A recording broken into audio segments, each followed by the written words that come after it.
présent celui-là. Oui.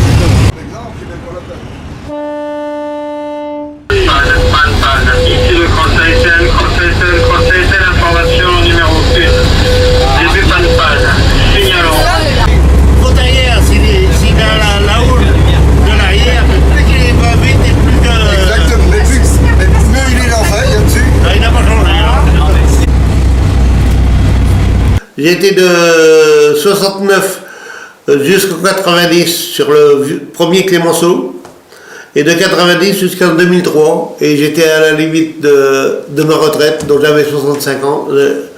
J'ai abandonné 65 ans. J'avais dit j'arrêtais jusqu'à 68 ans. Mais j'ai arrêté avant. Vous savez, il y avait très peu de téléphone ici. Donc j'avais pas le téléphone. Il y avait le fils du plombier de la Moinière qui avait le téléphone. Et donc le constat appelait chez le plombier qui disait à son fils et à son gendre, il faut aller alors il y avait un matelot qui habitait juste à côté de chez eux. Il venait, moi j'habitais à 100 mètres de chez eux, il venait me dire bon il faut sortir. Je prenais ma bagnole et j'allais chercher deux autres matelots un peu plus loin. Voilà. Et on se retrouvait à 6-7, qu'on se trouvait comme ça. C'était le... Après j'ai eu le téléphone, c'était alors donc... quand j'ai eu le téléphone, c'est mon donné presque tous les rebonnières a eu le téléphone à ce moment-là. Je savais le nombre de gars qu'il fallait, en principe au moins 5. Le treuillis, parce qu'à ce moment-là, il y avait un treuil dans la cabane, le bateau était toujours dans la cabane à ce moment-là. On ne le mettait pas dans le port de plaisance, il n'y avait pas de port de plaisance à ce moment-là.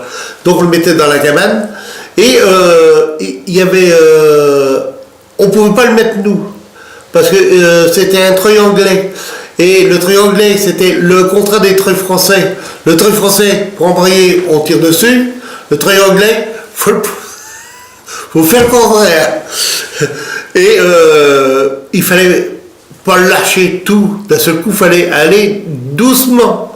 Parce que quand il était parti à descendre, je vous dis que ça y allait. Et donc quand on descendait sur la cale, il fallait le faire en deux fois. Il fallait le descendre jusqu'à la porte. À la porte, on commençait à démarrer 2 ou 3 tours. Quand on arrivait au pied de la porte, on le faisait. Le gars descendait presque au niveau de l'eau.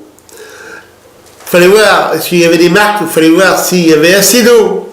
Donc on avait fait des marques en disant tiens, l'eau quand elle vient à l'échelle, là c'est impeccable. Si c'est moins de l'échelle, il faut y aller doucement, et on le laisse partir tout seul. Après, avec le 1, on a eu avant de se bagarrer, on a eu le droit d'avoir une place dans le port de plaisance.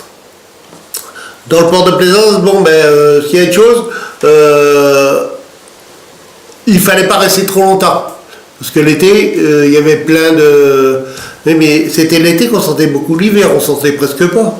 C'était folklorique l'été, mais l'été, on n'était pas plutôt rentré des fois, mais il fallait sortir. On allait un peu partout, on a eu des sorties qui étaient... On allait à Saint-Jean-de-Mont, entre Saint-Gilles et Saint-Jean-de-Mont, on était au large de l'Île-Dieu, on a été jusqu'à Capellos, et de Capellos, c'est de l'autre côté du Croisic, on est presque entre le Croisic et Belle-Île, vous savez, on a été jusqu'à la Pointe-sur-Roi. La Pointe-sur-Roi, c'est presque à mi-route de Belle-Île qu'on a été chercher les bateaux. Le 1, il y avait, la première bonne chose qu'il y a eu, ils ont changé les moteurs. La première bonne chose, on a passé de 36 chevaux à 140 chevaux par moteur, on avait 2. Donc mais on n'allait pas beaucoup plus vite. Dans le mauvais temps, on allait toujours à peu près à la même vitesse. Parce que les 36 chevaux, c'était des vrais chevaux. Les autres, c'était des poneys, on appelle ça. Et la deuxième chose qu'ils ont bien fait, c'est qu'ils ont fait une passerelle. Parce qu'avant, il y avait juste un carreau, et le carreau, il venait à peu près là. Parce qu'on était debout. On n'était pas assis, c'était debout. Il n'y avait pas de siège, il n'y avait rien. Et il y avait un harnais pour vous saturer derrière, une planche, pour dire, qui vous tenait derrière, et il y avait une ceinture pour vous tenir, parce qu'il y a des moments... alors, en plus, on était monté sur un caillebotis, qui était large comme ça. Il ne fallait pas mettre les pieds à côté, parce que vous tombiez 20 cm plus bas. Alors, deuxième chose, bon, ben, ils ont mis, ils l'ont couvert. Donc, ils nous ont mis un sondeur à bande qui était plus ou moins fiable. Déjà, c'était déjà beaucoup de choses. Et radar, qui à ce moment-là était assez performant. Parce que, bon, ben, on ne cherchait pas des grandes distances, on cherchait des petites distances. Et donc, c'est mon délire, jusqu'à la fin du vieux Clémenceau, c'est la seule évolution qu'il y a eu. Et puis après, bon, ben alors, avant de Clémenceau, 2, donc on a eu 350 chevaux de moteur, il y avait un radar, il y avait un GPS, on appelle ça un torrent, maintenant c'est un GPS, on avait une table traçante, et il y avait surtout, quand il fallait manœuvrer, ça répondait. Tout de suite, quand le Clémenceau, pour ça, il répond bien. Hein. Vous mettiez un moteur en avant, un moteur derrière, il tournait sur place. Hein. Pour ça, il était très bien manœuvrable. Mais alors, il n'est pas bon à la bout à la mer. Il tape beaucoup. Au début du Clémenceau, donc, il a fallu passer de 6 bonhommes, 6-7 bonhommes, qu'on était 7-8 bonhommes au départ du vieux Clémenceau. On est passé à 33 bonhommes, d'un seul coup.